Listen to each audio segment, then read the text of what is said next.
Consider this. You wake at 3:47 a.m., not to the scream of an alarm or the weight of a nightmare, but to a silence so profound it hums.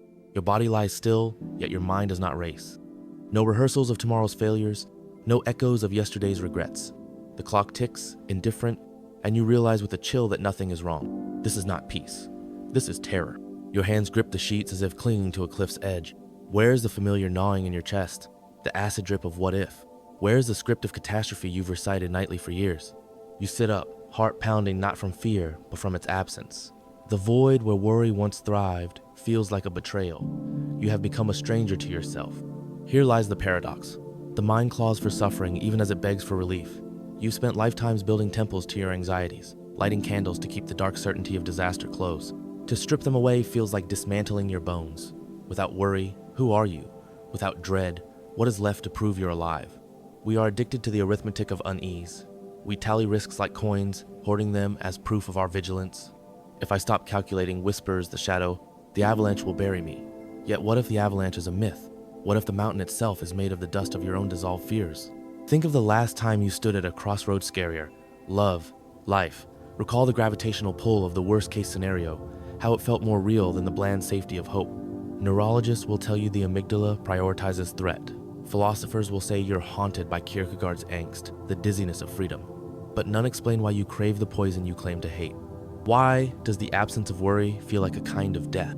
You've been taught that worry is responsibility, that to care is to suffer. But what if this is a lie written in the ink of control, a madman's bargain? If I agonize enough, the universe will spare me. Yet the universe does not negotiate. It does not reward your pain with mercy. The storm comes, or it doesn't. The diagnosis is positive or negative. The plane lands safely or plummets. Your nightly vigils change nothing, except you. Let us name the silent crime. Worry is not a shield. It is a slow suicide of the soul. Every moment spent gnawing on hypothetical futures is a theft from the only reality that exists, the crispness of this breath, the slant of moonlight through your window right now. But who dares to stop? To release the grip is to free fall into the unknown, to admit you were never in control. And here we collide with the great question. Is it possible that your suffering is not a failure to solve problems, but a failure to love the unmanaged chaos of existence? Imagine a prisoner who carves their own chains day after day, believing the scrape of metal on stone is the sound of freedom. This is the tragedy of the modern mind. We worship at the altar of preparedness, yet the rituals leave us emptier. We confuse the map for the territory, the worry for the work. And still, the terror of stillness persists, because in stillness, we meet the void where our illusions dissolve. You are caught in the labyrinth of your own design, every turn a what if, every dead end a catastrophe that never was. The exit whispers, but you refuse to hear it. Why? Because the labyrinth, for all its cruelty, is familiar. Because the outside world draw, unpainted, gloriously uncertain, demands a courage indistinguishable from madness. But what if the madness is the point? Do not mistake this for comfort. This is an excavation. To unearth the art of worry-free existence, we must first dissect the corpse of our compulsions. We must stare into the hollow eyes of the paradox. The more you fight to control life, the less you live it. Stay very still. Listen. The next section will hurt. You are not afraid of the storm. You are afraid of the silence before it, the eerie calm that forces you to confront how little you own the air in your lungs. This is the rot at the core. Worry is not a reaction to danger. It is a rebellion against the unbearable truth of your own fragility. To understand why we cling to mental torment, we must dissect the oldest wound in human consciousness, the illusion of separation. Carl Jung called it the shadow, the part of the psyche that refuses to acknowledge its entanglement with chaos. Friedrich Nietzsche spat venom at the ascetic ideal, humanity's perverse habit of worshipping suffering as a substitute for meaning. But it was Jean-Paul Sartre who laid bare the mechanism. Hell is other people, he wrote, but the greater hell is the self, a consciousness condemned to choose its existence moment by moment, with no divine script to follow. Worry, at its core, is existential vertigo. It is the mind's scream against the void of agency. When Sartre declared, "We are our choices," he exposed the raw nerve. To not worry is to accept full responsibility for sculpting your life from formless clay. But clay is terrifying. It demands creation without guarantee. So we choose the chains of anxiety, not because we crave pain, but because pain lets us pretend we are prisoners, not gods. Modernity sharpens this paradox into a knife. The 21st century did not invent fear, but it weaponized distraction. Aldous Huxley's Brave New World warned of a society pacified by pleasure, but the reality is darker. We are pacified by pretense. Social media, productivity cults, and the gospel of self-optimization are not escapes from worry, they are its sacraments. We pose curated triumphs to quiet the gnawing sense of inadequacy. We grind ourselves into burnout to prove we deserve survival. The message is clear: your fear is your fault. Fix yourself. But the fix is a hoax. The more you solve, the more problems bloom. Psychologists call this the intolerance of uncertainty bias, a desperate need to convert the unknown into the controllable, even if it means inventing horrors to battle. Viktor Frankl, surviving Auschwitz, wrote that the deepest human need is not pleasure or power but meaning. Yet modern life offers a counterfeit, meaning through management. We are taught to seek purpose in taming the untamable, finances, health, relationships, as if life were a spreadsheet awaiting correction. Herein lies the trap: worry masquerades as moral rigor. It convinces you that agony is integrity, that sleepless nights are proof you care.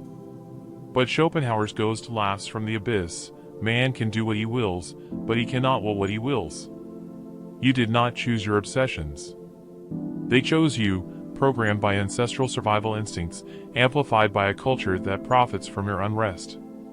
Consider the neurological hijacking. When you fixate on a hypothetical threat, a job loss, a breakup, a death, your brain cannot distinguish imagination from reality. The amygdala fires. Cortisol floods. Neural pathways thicken like scar tissue, etching grooves of habitual dread. You become a prisoner of what Buddhism calls the second arrow.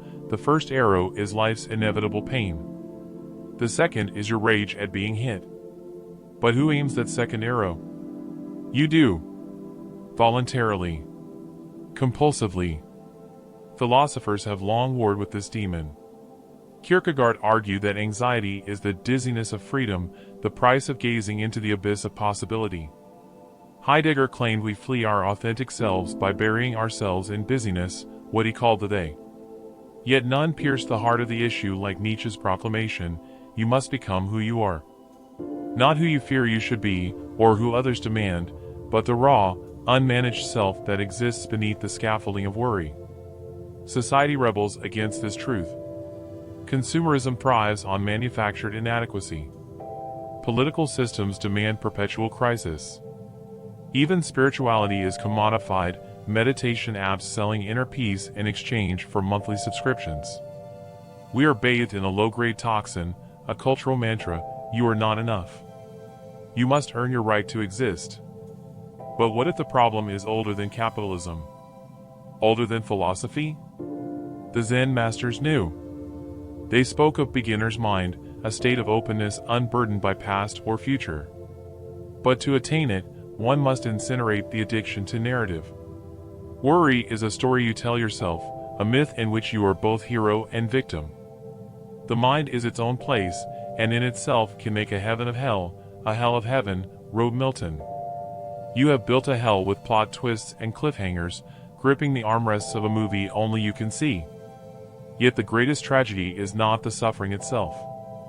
It is the identity forged in its fire.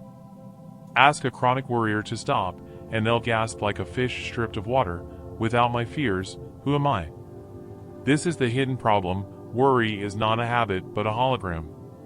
It projects the illusion of a solid self, a thinker in control, when in truth it is a feedback loop of borrowed terrors. You have conflated thinking with existing, mistaking the map for the wilderness. The roots go deeper still. In The Denial of Death, Ernest Becker argued that all human civilization is a monument to our terror of mortality. Worry, then, is immortality theater, a way to scream, I matter, into the cosmic silence. But the universe does not answer. It cannot. So we return to the rot. The machinery is ancient, the gears greased with shame. You worry because you've been taught that to not worry is to be naive, irresponsible, a fool dancing on the edge of a cliff.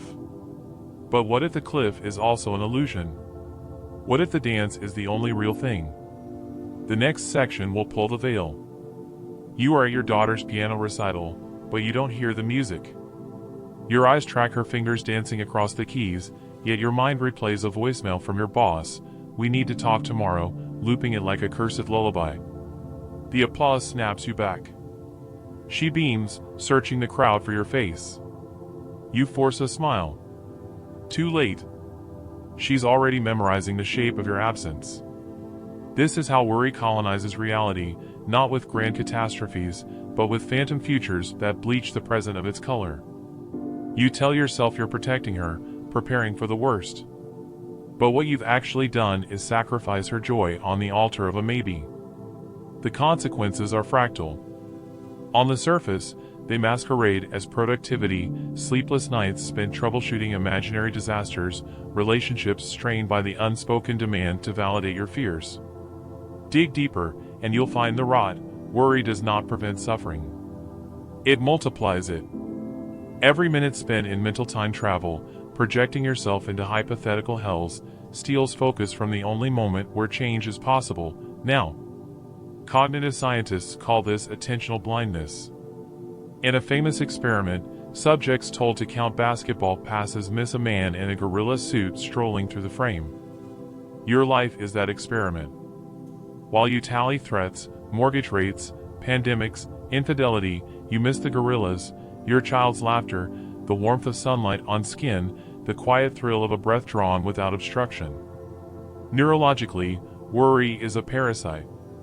Each anxious thought strengthens the insula, the brain region that maps internal sensations, until you become hyper-aware of your heartbeat, your breath, the faintest flicker of discomfort. Meanwhile, the prefrontal cortex, the seat of reason, diminishes, its resources drained by fake emergencies. You are literally unmaking your ability to think clearly. Chronic worriers develop brains that resemble trauma survivors, hypervigilant, primed to see patterns where none exist, jumping at shadows. But the true horror lies in the social contagion. Your anxiety is not yours alone. Like secondhand smoke, it seeps into the lungs of everyone near you. Studies show that infants mirror their parents' cortisol levels within minutes of exposure. Your partner, your friends, your colleagues, they absorb your unease, their own amygdala is sparking in response. A culture of worry is a forest fire where every tree is both arsonist and kindling. Consider the paradox of modernity. We've never been safer, yet never more afraid. Medieval peasants faced plagues and invasions, but they didn't lie awake haunted by retirement accounts or climate models. Why? Because their threats were concrete. The mind evolved to handle visible tigers, not invisible algorithms. Today's dangers are abstract, omnipresent, and endlessly amplified by media ecosystems profit-driven to turn your dread into a commodity. Bad news sells. Calm does not. This is Huxley's Soma refined, not a pill but a feed, drip-feeding you curated apocalypses to keep you docile. You scroll through disasters like a priest flipping through scripture, mistaking obsession for awareness. But awareness without agency is soul rot. Climate anxiety, economic collapse, AI overlords, these are real threats, yet your worry does nothing to disarm them. It only paralyzes you, transforming existential risks into existential excuses to stay small. Even language bends to the cult of dread. Modern lexicon is a minefield of implied catastrophes, triggered, boundaries, red flags. Words that once offered clarity now enforce hypercaution. A first date becomes a risk assessment. A friendship turns into an energy audit. You armor yourself against hypothetical wounds and wonder why you feel so alone. The most insidious consequence? Worry erases your edges. Identity forms through choices, yet chronic anxiety replaces action with analysis. You become a blur of contingency plans, a self shaped by what you avoid rather than what you create. Kierkegaard warned of this. Anxiety is the dizziness of freedom, the vertigo of too many paths. But when you refuse to choose, when you pre-grieve every possible loss, you dissolve into a ghost, haunting your own life. History offers grim precedents. Viktor Frankl observed in Auschwitz that those who fixated on "when will I be free" often died before liberation. Those who found meaning in the moment, a scrap of beauty, a shared joke, survived. Worry, in extremis, is fatal. Yet in our cushioned lives, we voluntarily ingest its toxin, mistaking it for oxygen. Cultural systems conspire to keep you trapped. Education trains you to fear wrong answers. Capitalism equates your worth with productivity, pathologizing stillness as laziness. Even spirituality gets perverted, the quest for mindfulness becoming just another optimization strategy, a way to hack calm. You're told to let go, but no one mentions how tightly the world grips back. Here's the secret no one admits: your anxiety is not a flaw. It's a feature. Of what? Of systems that thrive on your compliance. A worried population doesn't demand change. It demands distractions, wellness fads, doom scrolling, pills. The more you fear, the easier you are to control. The more you cling to personal worry as a moral duty, the less you question the structures manufacturing it. But there is a crack in the wall. A truth buried under the rubble of what-ifs. You cannot prepare for every storm, but you can learn to dance in the rain. The problem is, dancing requires surrendering the illusion of control, and that feels like death. Because if you're not the puppet master of your fate, then who are you? The answer is coming. You stand at the edge of a cliff, wind clawing at your clothes, and the voice in your head screams, "Step back. Build a fence. Predict the gusts." But what if you lean into the fall? What if the only way to escape the labyrinth is to burn it? Rebellion begins here, not with clenched fists, but with open palms.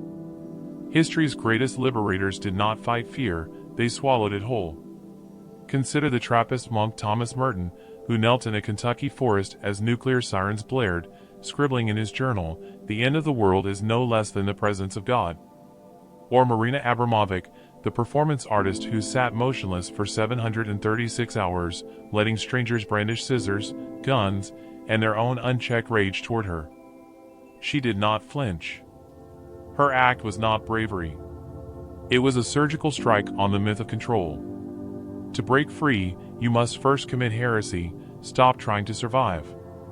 The Stoics knew this. Seneca, exiled to Corsica, wrote letters about the sweetness of sour wine and rocky shores. Epictetus, born a slave, declared, "Freedom is secured not by the fulfillment of desires, but by the removal of desire." They understood what you resist. Worry is not defeated, it is outlived. You starve it not with answers, but with indifference. Here is the counterintuitive truth: the safest life is the one risked completely. Psychologists call this exposure therapy, but philosophers call it faith. Not in gods or fate, but in your own resilience. A 2019 Harvard study found that chronic worriers overestimate the impact of negative events by 85%. The job loss you dread? Survivors report reinvention. The heartbreak? They find deeper love. The death? It teaches the living how to breathe. You are far more unbreakable than your fears insist. Begin with a single act of sabotage, do nothing. Next time anxiety hisses, check the locks. Reread the email. Google the symptom, sit still instead. Let the adrenaline rise like a tide, crest, and recede. Your inaction is a revelation. The monster shrinks when you stop feeding it bones. But rebellion demands more than passivity. It requires cultivated absurdity. Albert Camus urged us to imagine Sisyphus smiling as he rolls the boulder uphill, not because he's cured of the struggle, but because he's reclaimed it as his own. Apply this to your daily grind, pay the bills, but hum a funeral dirge for capitalism as you stamp the envelopes. Attend the meeting, but mentally rewrite the agenda as how to dismantle the myth of productivity. Laugh at the absurdity. Laugh until your ribs crack. History's iconoclasts mastered this. Alan Turing cracked Nazi codes while nurturing a secret garden of wildflowers, his mind dancing between equations and petals. Frida Kahlo painted her pain as vibrant flora, transforming bedridden agony into explosions of color. They did not transcend suffering, they alchemized it. Your weapon? Voluntary discomfort. The 21st century coddles you with convenience, algorithms soothe, apps deliver, screens numb. Fight back. Take the colder shower. Delete the productivity tracker. Walk the longer route home. These are not punishments. They are drills for the soul, rehearsals for the day life inevitably strips your illusions. The Stoics called this premeditatio malorum, the premeditation of evils. But true rebellion goes further, learn to love the stripping. Modern neuroscience validates this. When you voluntarily embrace discomfort, fasting, cold exposure, physical exertion, you stimulate the anterior midcingulate cortex, a brain region linked to tenacity. It thickens with every chosen hardship, making you immune to the unchosen. Translation: the more you court chaos, the less it controls you. Yet the ultimate rebellion is linguistic. Stop saying I have to and watch the chains rust. The lawyer who quits to bake bread does not follow a passion. She murders the lie that worth is tied to utility. The CEO who meditates during a board meeting isn't unprofessional. He's staging a coup against the cult of urgency. Language is the architecture of reality.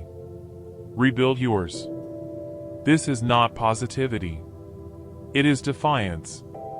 When the Buddha sat beneath the Bodhi tree, he didn't defeat Mara the demon.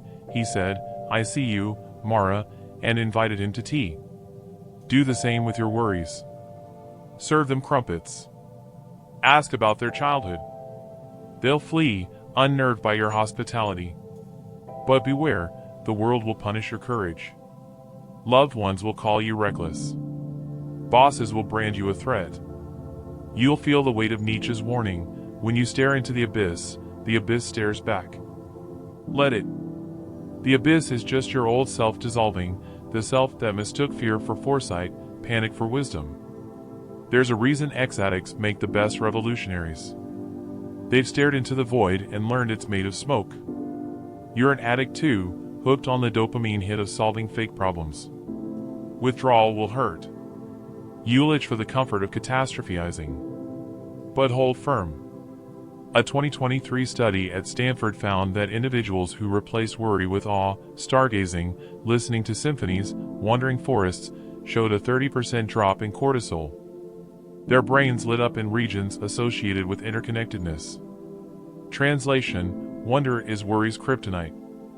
The more you marvel, the less you calculate. So go marvel. Stand in a downpour without an umbrella. Let the rain baptize you into a world where control is dead, and therefore everything is alive. The final truth awaits, but know this: you are already free. You just keep pretending you're not. You are standing in the eye of a hurricane. Chaos whirls around you, careers crumbling, loves unraveling, bodies aging, but here, at the center, there is a silence so vast it swallows sound.